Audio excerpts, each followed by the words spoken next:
The night, Lucia Langley knocked on the wrong door during a thunderstorm. She had no idea she'd fall in love with a man who only had one bed, and gave it up for her without hesitation. Lucia was soaked from head to toe, her designer heels ruined, her umbrella flipped inside out and abandoned 2 blocks back. Her driver had dropped her off at the wrong corner in the worst part of the city, and her phone had died half an hour ago.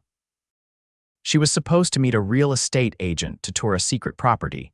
She was considering buying under an alias because being the only daughter of billionaire tech mogul Richard Langley came with too many eyes, too many assumptions.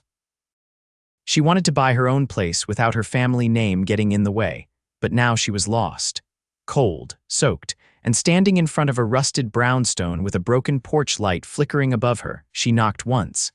Then again, harder, the door opened. A man stood there, tall, broad-shouldered, with dark hair that curled slightly at the ends and tired eyes that looked like they hadn't seen sleep in days. A little boy peeked out from behind his leg, clutching a stuffed dinosaur. "Sorry," the man said. "We don't have anything for sale here." I know this sounds insane," Lucia breathed, shivering, "but I think I'm lost. My phone died and I was supposed to meet someone here. The address said 419. He blinked at her, then looked at the number nailed crookedly to the wall. "This is 491. Lucia let out a breathless laugh, more out of exhaustion than amusement. "Of course it is." The boy tugged at the man's sleeve. "Dad, she's wet. She's gonna get sick." The man glanced at Lucia again, hesitating for a moment before stepping aside. "You can come in."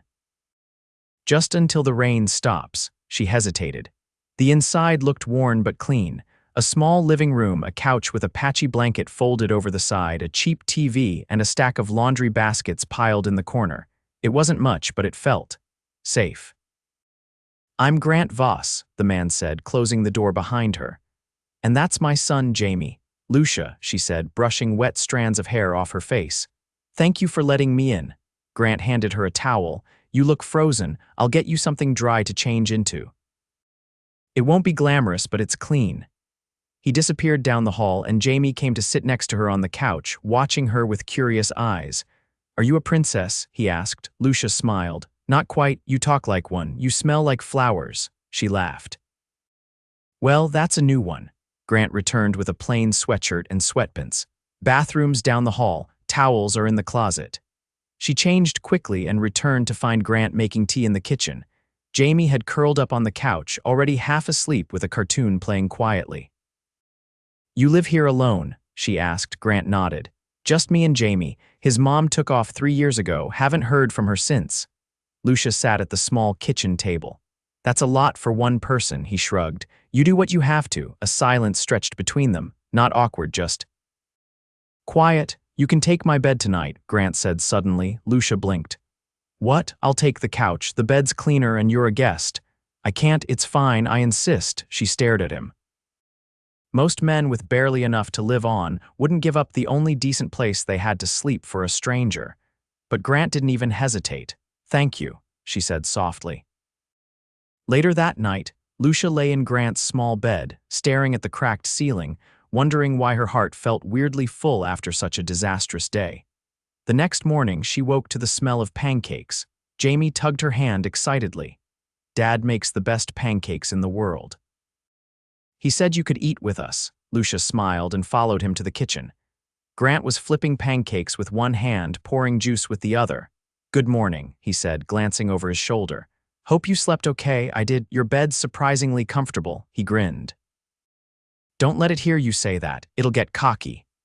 They sat together, the three of them eating in a way that felt like a weird little family. Lucia hadn't felt this, normal in ages. No security guards, no reporters, no one trying to impress her. After breakfast, she stood near the door, holding the wet clothes she'd changed out of. "I should go," she said. "I've got someone waiting for me." Grant nodded. "I figured. You seem important." She laughed. "What gave it away? Your shoes cost more than my rent." Lucia paused. "I'm sorry if you didn't. It's fine. I'm glad you came." Jamie ran up and hugged her legs.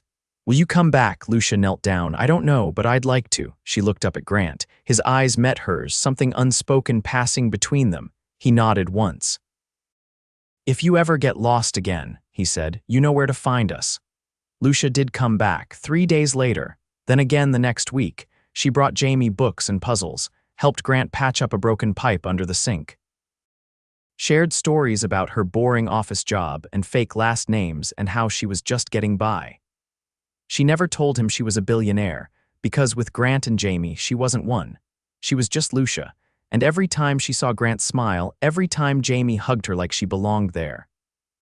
It felt like something real, something she didn't want to lose. One night, as they sat on the couch watching a movie with Jamie asleep between them, Grant turned to her. "You know," he said quietly, "I don't know much about you, where you're from, what you do. But I haven't stopped thinking about you since that night." Lucia's breath caught. "I don't care if you're rich or broke or anything in between," he said, "but I need you to be real with me because I've got a kid, and if you're gonna be part of this, I need to know who you are." Lucia stared at him, heart racing. She wanted to tell him, but not yet, not like this. So instead she reached over, took his hand and whispered, "I'm not going anywhere." And for now, that was enough. The first time Lucia stepped into Grant's kitchen with a grocery bag slung over her shoulder, he gave her a look that hovered somewhere between suspicion and gratitude. "You didn't have to bring anything," he said, wiping his hands on a dish towel. "We've got cereal and spaghetti." "I saw your pantry," Lucia replied, setting the bag on the counter. "You had 2 cans of beans and a box of crackers. That's not a dinner, it's a survival tactic." Grant crossed his arms. "Still. You didn't have to." "I know," she said, unpacking eggs, fresh vegetables, and a loaf of sourdough that still smelled like the bakery. "But I wanted to." It became a routine. Not daily, not predictable, just enough to feel like something real. She'd knock, and Jamie would race to open the door, announcing whatever imaginative title he'd given her that day. Queen of Pancakes, Lady Lucia of Dinosaurs, or once the Great Sock Finder. Grant always gave her that same half-wary, half-amused glance, as if he hadn't figured out what to do with her yet. But he never turned her away. One Wednesday evening, the sound of jazz floated from the crackling speaker in the corner while Lucia stood barefoot at the stove, sautéing garlic and onions. Jamie was sprawled on the floor, building an elaborate fort out of couch cushions. Grant leaned against the doorway, arms folded, watching her. "You always this good in a kitchen that isn't yours?" he asked. "I've had practice cooking in unexpected places," she said. "Like where?" Lucia hesitated for a fraction of a second. "Dorm kitchens, Airbnb lofts." "One time in a food truck in Prague." Grant raised an eyebrow. "You've been to Prague?" She stirred faster. "Yeah, for a photography class, back in college." "You went to college overseas?" "Some of it." She moved to the sink and rinsed her hands. "My family traveled a lot." "I thought you said you were from upstate." "I am. Doesn't mean I stayed there." Grant tilted his head. "You're good at dodging questions." Lucia met his eyes. "You're good at asking them." That night, as they sat at the small table with mismatched plates and Jamie reciting knock-knock jokes between bites of pasta, Grant leaned just a little closer than usual. His hand brushed hers when she reached for the salt. She didn't pull away. Later, when Jamie had fallen asleep mid-sentence under a blanket fort, Lucia stood by the door, slipping on her coat. "You going to tell me who you really are?" Grant asked, voice low. She didn't look up as she fastened the buttons. "Eventually." "Why not now?" She turned, her expression unreadable in the dim light. "Because if I do, everything changes." Grant stepped forward until they were almost touching. "Maybe it should. I'm not ready for that." His jaw tightened, but he nodded once. "All right." Lucia left without another word, but her heart pounded the entire subway ride home. The next evening she didn't come, or the next. By Sunday, her absence had settled into a quiet unease that buzzed under Grant's skin. He hadn't realized how much space she'd taken up until she wasn't there. On Monday, he opened the front door to find a white envelope tucked beneath the mat. Inside was a drawing Jamie had made Lucia in a long cape holding a frying pan like a sword, standing on a mountain of pancakes. In the corner, scrawled with a red crayon, was a note, "To Lady Lucia, our favorite night. Come back soon." Grant stared at it for a long time before folding it neatly and setting it on the fridge. When Lucia returned that Thursday, she didn't knock. She walked in like she belonged there, carrying a small wrapped box with the cautious air of someone offering a peace treaty. Grant looked up from the floor where he and Jamie were sorting through a box of old Legos. "You're alive," he said. "I am. Did you go to space?" "No." "I stayed on Earth," he nodded. "Good." She handed him the box. "This is for Jamie for his birthday." Grant frowned. "His birthday's not for another 6 weeks." "I know," she said, "but I missed 3 days and I hate being behind." He opened the box.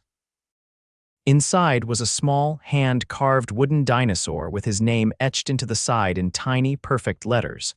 Grant ran a finger over the smooth ridges of the creature's back. "You didn't have to do this." Lucia smiled.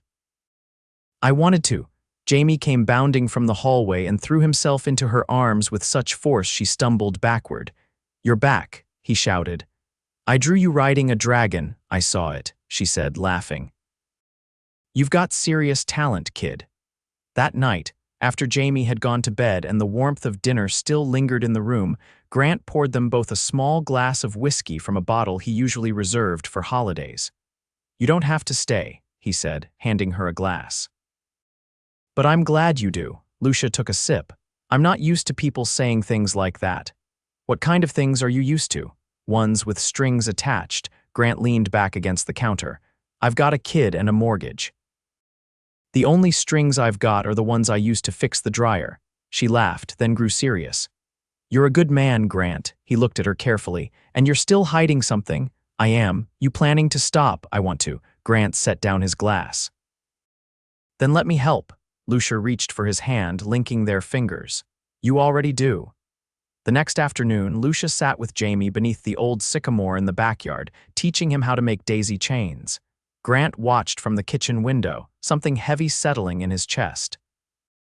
He wasn't used to this, a woman who came back, who made things brighter just by being in the room. She wasn't a permanent fixture, but the space she occupied felt carved out and waiting just for her. He walked outside and crouched beside them. "I don't know how you do it," he said. Lucia looked up. "Do what?" "Make this feel like home." She didn't answer right away. Then she said, "Because I've never had one that felt like this." Something in her voice cracked then, just barely, a sliver of truth slipping through. Grant didn't press. He just reached over and tucked a daisy behind her ear. That night, Lucia got a call she didn't want to answer. Her father's assistant had tracked down the apartment she kept under a different name. He left a message. Richard Langley was in town. He wanted to see her. Immediately. Lucia stared at the blinking voicemail icon, dread settling in her stomach like a stone. She wasn't ready to go back to that world. Not yet. Not when this tiny, imperfect, beautiful life felt more real than anything she'd ever known. But the truth she'd been hiding was catching up. And Grant, kind and steady, had no idea the woman he let sleep in his bed was the heiress to a billion-dollar empire. Lucia closed her eyes and whispered to herself, "Don't ruin this." But deep down, she knew, secrets have expiration dates, and hers was coming due. Lucia stood outside the Langley estate for the first time in months, the iron gates looking more like prison bars now than they ever had. She hadn't planned on coming back, not like this, but ignoring her father's summons would only provoke suspicion, and she couldn't afford attention. Not while everything with Grant still hung in such a delicate, perfect balance. The butler opened the door before she even reached the steps. "He's in the conservatory." She nodded once, stepping past the marble foyer without removing her coat. The silence inside was suffocating. No music, no laughter, no warmth. Just the quiet hum of authority and legacy pressing in from every angle. Her father stood near the tall windows, hands clasped behind his back, his reflection caught in the glass like a ghost. "You disappeared," he said without turning. "I didn't realize I needed permission to breathe." He turned then, sharply. "Disappearing without notice is irresponsible. You're still carrying the Langley name." "I didn't vanish. I stepped away. There's a difference." His eyes narrowed. "Where have you been?" Lucia sat on the edge of a velvet chair but didn't answer. "I could have you followed." "You probably already did." He walked toward her, voice low. "You're not a child anymore. You're a Langley. That comes with obligations." "You mean expectations, performances?" "Controlled appearances. That's not a life, it's a brand. You've been seeing someone." Lucia's heart jumped, but she kept her expression neutral. "What makes you say that?" "Because you're stubborn but not reckless. You'd never walk away from this unless something or someone convinced you it was worth the risk." She stood. You taught me to make decisions based on logic. This one was emotional. Maybe that's the point. He studied her for a long moment, then said, You know how quickly people turn when they realize they've been lied to. Lucia's jaw tightened. I haven't lied. Not telling the truth is the same thing. No, it's preservation. He stepped closer. You fall in love with someone who doesn't know who you really are, and what happens when he finds out? When he realizes you let him believe you were someone else. She didn't respond. She didn't have to. You're playing a dangerous game, Lucia. She walked out without saying goodbye. Back at her apartment, she sat in the dark for a long time, the city glowing outside her windows like 1,000 unanswered questions. She had built a life with Grant on silence, on shared moments and unspoken truths, but the gap between who she was and who he thought she was had widened into something dangerous. When she finally returned to the brownstone, it was late. Rain pelted the sidewalk as she approached, her shoes soaked through, her coat clinging to her skin. She knocked. The door opened almost immediately. You okay? Grant asked, eyes scanning her face. I need to talk to you. He stepped aside. Jamie was asleep on the couch, a blanket pulled up to his chin and a book still open in his lap. Lucia walked into the kitchen and leaned against the counter. I haven't been honest, she said. Grant didn't move. I figured. She looked at him, startled. I don't know your last name, he continued. You never talk about work, you disappear without warning, and you always pay for groceries with cash. I'm not stupid, she swallowed. Then why didn't you say something? Because you looked happy here. And I didn't want to be the reason you left. Lucia took a slow breath. My last name is Langley, he blinked once. As in Richard Langley. Yes, Grant leaned against the opposite wall, arms crossed. So you're a billionaire. I didn't want that to define me. He watched her, silent. I wanted to know what it felt like to be seen for who I am, not what I come from. And did you? She nodded. With you, yes. He ran a hand through his hair. You lied to me. I didn't. I just didn't tell you everything. That's the same thing, Lucia. She felt his use of her name like a knife. I didn't plan for this, she said. I didn't plan to care this much. He stared at the floor for a long time. I trusted you, he said finally. More than anyone in a long time, I know. I let you into my home, into my son's life. I never meant to hurt either of you. Grant looked up. You gave Jamie a carved dinosaur with his name on it. You read to him like he's your own. And you made us believe you belonged here. I do, she said, voice breaking. I do belong here, he shook his head. You belong in penthouses and boardrooms. I don't want that. It doesn't matter. It's still part of you. She stepped forward. That part doesn't make the rest of me a lie. He didn't move. I love you, she said. Grant's eyes met hers and something cracked in his expression. I need time, he said. She nodded, tears slipping silently down her cheeks. I understand. She left without another word. In the days that followed, Lucia threw herself into work, the kind that kept her away from boardrooms and closer to the ground. She visited nonprofits, helped fund community centers, and met with city planners about affordable housing projects. But no matter how full her calendar was, the quiet ache never left. One evening, a package arrived at her apartment. No note, no return address. Inside was Jamie's drawing, the one with her in the cape, standing on a mountain of pancakes. But this time, a new figure had been added at her side. A man holding her hand and a little boy in between them. Lucia stared at it for a long time. She didn't wait. She returned to the brownstone just after sunset, her car parked 2 blocks away to avoid attention. This time the porch light was on. Grant opened the door before she knocked. I didn't send that, he said. Jamie did. I figured. He asked if you were coming back. Lucia's eyes stung. What did you tell him? I said I didn't know. I'm here now. He stepped aside. Inside, the air smelled like cinnamon and something baking. Jamie was asleep again, curled up in a blanket fort with a flashlight still on. Grant sat on the arm of the couch. I've been angry, he said. But not because you're rich. Then why? Because you let me believe I wasn't enough. Lucia sat beside him. You are. I scrub floors at a gym for extra hours. I patch my own roof. I've never been on a plane. I don't care about any of that. I do. She touched his hand. I care that you're kind, that you're patient, that you make your son feel safe, that you make me feel safe. He looked at her, something shifting in his eyes. I still don't know what this looks like, he said. You and me, two worlds colliding. It doesn't have to be perfect. It just has to be real. He exhaled slowly, then pulled her into his arms. This time she didn't cry. This time she just held on. Outside, the rain started again. But inside, it was warm. Lucia stood at the edge of the rooftop garden, the city glittering beneath her. Wind tugged gently at the silk of her blouse, and the faint sound of string instruments drifted over from the far end of the terrace, where a quartet played beneath golden lights.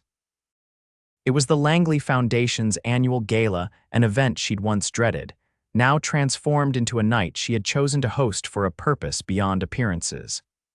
This time, it wasn't about stockholders or socialites. It was about something real. She hadn't seen Grant in over 2 weeks. After the night, she returned to his brownstone. After the ache in his voice and the quiet in his eyes, they had both agreed to take space. There had been no arguments, no tears, just a mutual understanding that some wounds needed time to close before they could be touched. But tonight, she had invited him, not through a message or a phone call. She'd gone to the gym where he worked, handed him a single envelope and said, "Come if you still believe in us." Now she waited, hands resting lightly on the stone ledge. The gala was already in full swing behind her. Men in tailored tuxedos circled the room with practiced ease. Women floated past in couture and diamonds. Waiters moved like clockwork with trays of champagne and caviar. Her father had reluctantly agreed to let her handle the entire event herself this year, and she'd redirected the funds to feature local nonprofits, small business investors, and education programs. Her world had changed. So had she. "Is that the girl who vanished for a season and came back with a purpose?" a voice said behind her. Lucia turned and found her childhood friend Maeve leaning against the railing with a glass of wine. She wore a sleek blue gown and a knowing expression. "I don't vanish," Lucia replied. "I just take long detours." Maeve studied her. "You look like someone who's waiting for something." "Someone," Lucia corrected. Maeve raised an eyebrow. "Let me guess. The guy who works with his hands and doesn't care about your last name." Lucia didn't respond. Maeve nudged her shoulder. "If he shows up, I want to meet him. He might not. But you believe he will." Lucia didn't need to answer that. Inside the ballroom, the music shifted. Applause followed. Someone was giving a speech, one of the community leaders she'd invited to speak in place of the usual corporate backpatters. She didn't need to hear it. She already knew the stories. She'd sat in those community centers, listened to the teachers, visited the apartment complexes where elevators hadn't worked in months. She wasn't just a name on a donation form anymore. She turned back to the skyline, heart thudding.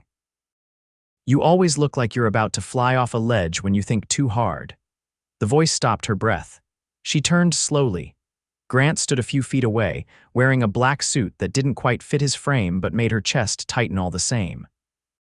His hair was combed back, his expression unreadable. "You came," she said. "I almost didn't." "What changed your mind?" He looked past her at the lights. "Jamie asked if people like us ever got invited to places like this. I told him no. Then I realized I wanted to be wrong." Lucia stepped forward. "You look good." He tugged at the lapel. "I borrowed it." "I don't care what you wear." "I know," he said, voice quieter now. "That's why I came." They stood there, the hum of the gala fading behind them. "I didn't know how to fix it," Lucia admitted. "I didn't know if you even wanted me to. I didn't know either. I never wanted to hurt you. I know that now." She hesitated. "Do you still feel like I don't belong in your world?" Grant shook his head. "No. I think I was scared that I didn't belong in yours." "You do." He stepped closer. "You built something tonight. This whole event, it's different. It feels like you. It is. And you didn't do it for show." "No," she said. "I did it because I wanted to make something that mattered." Grant looked at her for a long moment. "You did." Lucia's heart thudded louder. "I've been thinking," he said, "about what it means to fall for someone who lives in a different universe, about how hard that can be." She swallowed. And I realized I don't care about the universe. I care about the person." She reached for his hand. "I care about you, I know," he said, "but I needed to hear you say it again." Lucia smiled, tears prickling. "I love you," she said. Grant leaned in, his forehead resting against hers. "I love you too." For a moment, the world narrowed to the space between them, then he pulled back, eyes serious. But if we do this, we do it for real. I don't want to be a secret. I don't want you walking into rooms pretending to be someone you're not. You won't be. And I won't. I don't need penthouses or private chefs. You'll get pancakes and Legos and laundry on Sundays. That's what I want. Grant's eyes searched hers. Then let's go home. Before she could answer, the music inside halted. A new voice echoed through the speakers, her father's. Lucia froze. Lucia Langley, would you join me on stage? She blinked. What? Grant gestured toward the ballroom. I think you've got company. Lucia walked back inside, heels echoing on the marble floor, her pulse racing. Her father stood at the podium, hand resting on a stack of papers. He didn't look angry. He looked like a man who had made a choice and wasn't sure if it would cost him everything. She doesn't know I'm doing this, he said into the microphone, but tonight isn't about me. It's about the person who made this event matter again. Lucia stopped near the edge of the crowd, shocked. She gave up the spotlight, her father continued, so others could have it. She took everything she was born into and used it to build something better. She reminded me what this name is supposed to mean. He looked directly at her. I'm proud of my daughter. The room erupted in applause. Lucia stood frozen, emotions crashing through her like waves. Grant appeared beside her, hand slipping into hers. You did that, he said. She looked up at him, tears in her eyes. We did. Later that night, the brownstone was quiet. Jamie had fallen asleep in Grant's lap during the cab ride home, and Grant now carried him to bed, tucking him in with a careful hand. Lucia stood in the doorway, watching. I want to stay, she said softly. Grant turned. You already are. She walked to him, wrapping her arms around his waist. I don't want to wake up anywhere else. He kissed her forehead. Then don't. They stood in the quiet for a long moment, the weight of everything they'd built settling around them like something sacred. I was thinking, Lucia said, there's an empty building on Elm. It used to be a bakery. Yeah, I want to turn it into a community kitchen. With job training, real food, a place people can actually use. He looked at her, a slow smile forming. Sounds like something I could help with. You'd be okay working with me. I'd be okay building something with you. She rested her head on his shoulder. Then let's do it. Outside, the city continued to buzz and glow. Inside, Lucia, Grant, and Jamie sat on the floor of the living room, wrapped in blankets, eating leftover gala desserts with their fingers. It wasn't perfect, it was better. It was theirs. Grant adjusted the collar of his dark blue button-down shirt for the third time and stared at his reflection in the bakery window. It still felt strange seeing his own name etched in gold on the glass Voss and Langley community kitchen, but what felt even stranger was the idea that this was really happening. That he, a man who had once counted every grocery receipt twice, now co-owned a space that would serve people like him. People who needed a second chance, not charity. Inside, Lucia was giving final instructions to the staff, her hair swept up in a loose twist, clipboard in hand, and her voice low but confident.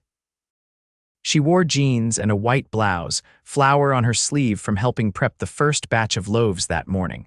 She didn't look like a woman who used to sit on billion-dollar boards. She looked like someone who belonged here. You're hovering, she said, not looking up. I'm not, Grant replied, stepping inside. I'm observing. Lucia glanced at him. You're observing yourself pacing. I'm making sure everything's perfect. Everything is ready. We open in 20 minutes. Come help me set the front table. He followed her to the long communal table they'd built themselves. Grant with carpentry skills he hadn't used in years. Lucia with design ideas pulled from childhood memories of her grandmother's kitchen. They laid out baskets of bread, jars of honey, and a simple bouquet of wildflowers Jamie had picked from the lot next door. Grant watched her hands as she adjusted the place settings. You ever think we'd end up here? Lucia didn't answer right away. No. But I think I was always trying to find my way to something like it. Something like what? She met his eyes. Something that made me feel like I was part of something real. He reached for her hand, lacing their fingers together. You are. The doors opened quietly at 11. No press. No ribbon cuttings. Just neighbors, single parents, retirees, and a handful of curious teens from the block. People came in slowly at first, unsure if they were supposed to be there. Lucia greeted each one personally. Grant handed out bowls of soup he'd spent all morning perfecting. Jamie passed out slices of fresh banana bread, his apron dusted in cinnamon sugar. By noon, the room was full.